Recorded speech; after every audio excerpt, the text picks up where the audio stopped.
Bonjour mes frères et sœurs. Le thème de la parole de Dieu, comment encourager la jeunesse. Ecclésiaste nous dit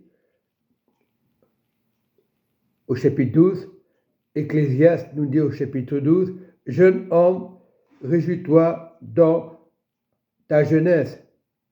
Livre ton cœur à la joie pendant les jours de ta jeunesse.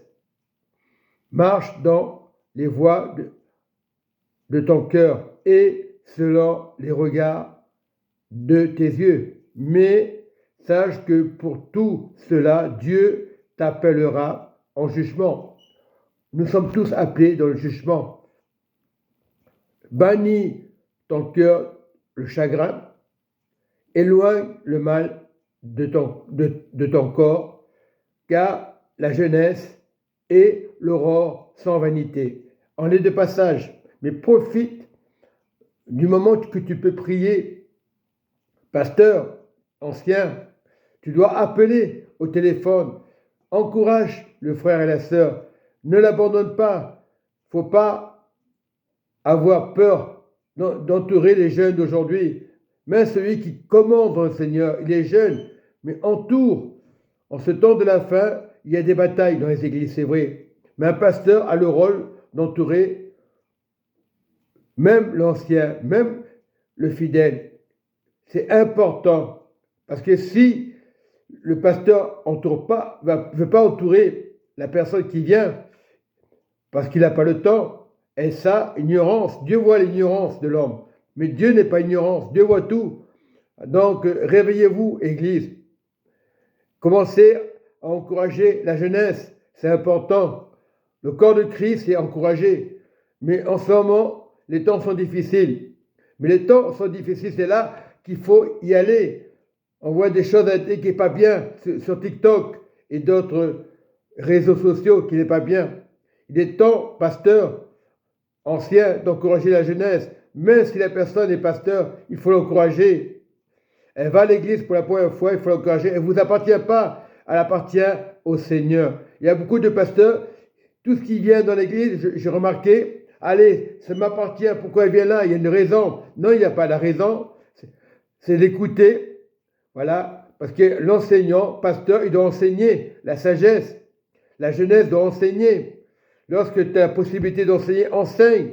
Même dans la rue, enseigne la parole. C'est important. Tu n'es pas timide. Tu es prédicateur. Beaucoup ne le font pas. Certains le font. C'est pas facile. Les temps sont difficiles. Et c'est là qu'il faut enseigner.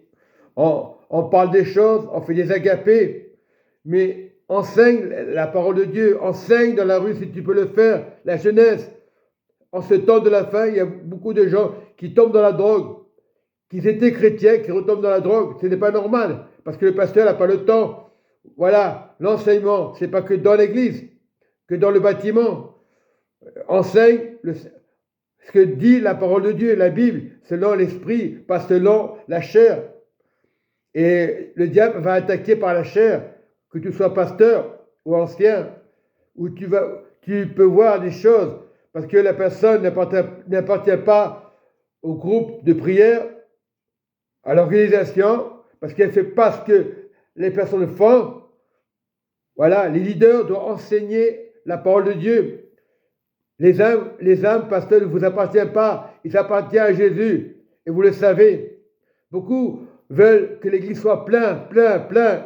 On enseigne la parole de Dieu, on enseigne les choses de Dieu, et aujourd'hui on rappelle l'argent, on fait appel à l'argent. Au lieu d'être concentré avec Jésus, vous mendiez inconsciemment, vous ne faites pas esprit. C'est vrai que l'Église a besoin des finances, mais les finances, comme le jour de la Pentecôte, tout le monde donnait.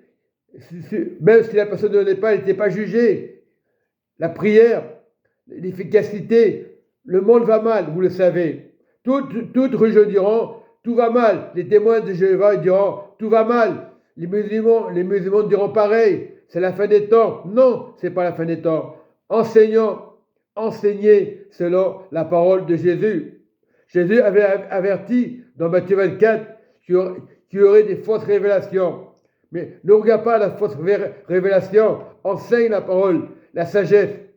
On ne vient pas pour dire, rappeler les choses. Rappelle Jésus, rappelle le salut. C'est la base du Seigneur. Il faut donner. On vit dans un monde et les gens ne se rendent pas compte. Il y a des gens malheureux. Il y a des personnes qui souffrent en Afrique, qui n'ont pas un centime. Ils n'ont pas de travail.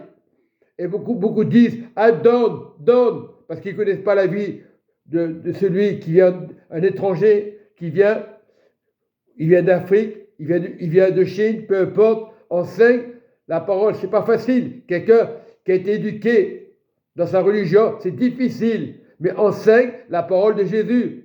Ne condamne pas le frère parce qu'il n'a pas été à la réunion, parce il était en retard. Peut-être il y a eu des moments difficiles.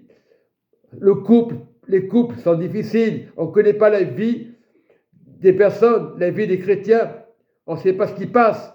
Tu les vois à l'église, tu les vois parfaits, et chez eux ils s'engueulent. Ça ne sert à rien. Il y en a qui sont parfaits.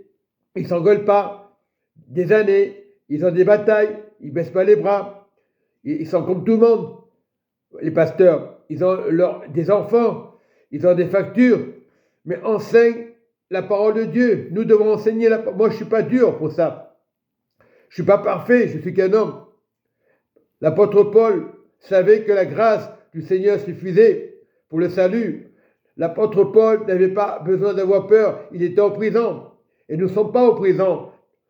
Dans notre tête, nous sommes en prison parce qu'on avale n'importe quoi. On enseigne n'importe quoi. On enseigne la parole de Christ. Voilà, l'alliance de Jésus. Son sang nous garde, nous protège. Beaucoup parlent de la croix, du sang, et ça ne marche pas comme ça. Ça marche lorsque tu acceptes Jésus, lorsque tu ne juges pas ton frère et ta sœur, même s'il n'a pas fait son devoir. Ne le condamne pas, ne dis pas derrière son dos, qu'est-ce qu'il fait là? Il ne donne pas ses offrandes. Mais ça, c'est l'enseignement de l'ennemi, de maman. Enseigne Jésus. Il faut donner. Donner. C'est qui a donné 2 pièces de monnaie. Jésus n'a pas fait de réflexion.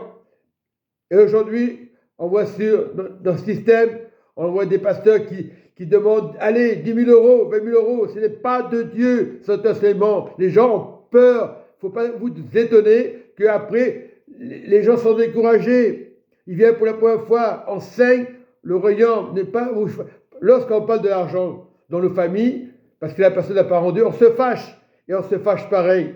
On enseigne la parole de Dieu. Et je prie le Saint-Esprit qui vous enseigne pour la jeunesse. Et c'est ça la prière. Il faut être juste. Parce qu'un jour-là, on partira. Il y aura un jugement pour tout le monde. Tu ne vas pas t'échapper au jugement parce que tu es pasteur, ou gentil, ou ancien. Non, si tu te regardes bien, si tu fais le bien, tu n'as pas à avoir peur. C'est normal que tu fais le bien. Et dans Ecclésiaste 11 nous dit, verset 8, si donc un homme vit beaucoup d'années, qui se réjouissent pendant toutes ces années. Il faut se réjouir dans le Seigneur et qui pense aux jours des ténèbres qui seront nombreux. Tout ce qui arrive est vanité. On est de passage. Donc, pendant que tu enseignes la parole, enseigne dans la sagesse, enseigne que le royaume de Dieu, oui, Jésus est mort à la croix, oui, son sang a coulé, enseigne le royaume de Dieu. Premièrement, le royaume de Dieu. N'enseigne pas les choses de maman qui peut embrouiller certaines personnes dans l'église. Prions les uns pour les autres. Donnez pour le royaume. L'or et l'argent est dans le ciel. Et sur la terre, lorsque tu enseignes le Seigneur, tu es de l'or, tu es de l'argent, tu es l'enseignant le meilleur. Et lorsque tu commences à faire des jugements, ah lui, qu'est-ce qu'il fait là? Je ne peux pas le supporter. Et on commence à voir des choses mauvaises. Vous inquiétez pas. Vos âmes sœurs vous n'appartiennent pas aux frères de l'Église quand vous pensez. Voilà, Satan va attaquer la chair. Si la personne est jalouse dans le groupe, ah oui, qu'est-ce qu'il a? Il n'arrête pas de mater, il n'arrête pas on dit bonjour et on commence à s'énerver. Ah, il n'a pas donné, pourquoi il serait là? Mais ça, c'est tout le monde. Où je suis passé, j'ai eu les mêmes comportements. Et le frère qui, au départ, que je n'aimais pas, il est le meilleur ami. qui m'ignorait, maintenant il ne veut plus m'ignorer, il a compris ce que c'était. Maintenant, il dit, Richard, t'es quelqu'un, t'es un bon soldat du royaume, et pourtant, il n'est pas avec moi. C'est un frère, je ne le vois plus. À un moment, il avait des batailles, il n'a plus de bataille parce qu'il a compris, j'étais honnête, mais au départ, c'était difficile. J'ai prié pour lui, on a prié, on a eu des batailles, il reconnaît, malgré mon problème, il sait que j'ai des problèmes, mais il ne juge pas. Il a appris un peu à l'apparence, il ne me juge pas. Quand j'allais avec lui à l'église, il n'y avait pas de jugement. Mais il y a un moment de colère, j'ai eu un moment, il ne voulait plus me voir, mais il n'arrivait pas à me sentir. Mais c'était Satan qui faisait ça. Quand on aime son frère, sa sœur, peu importe les caractères, c'est pas facile. Mais enseigne pendant qu'il est temps. Jeune pasteur, ou ancien pasteur, ou ancien de l'Église. Dieu connaît les cœurs.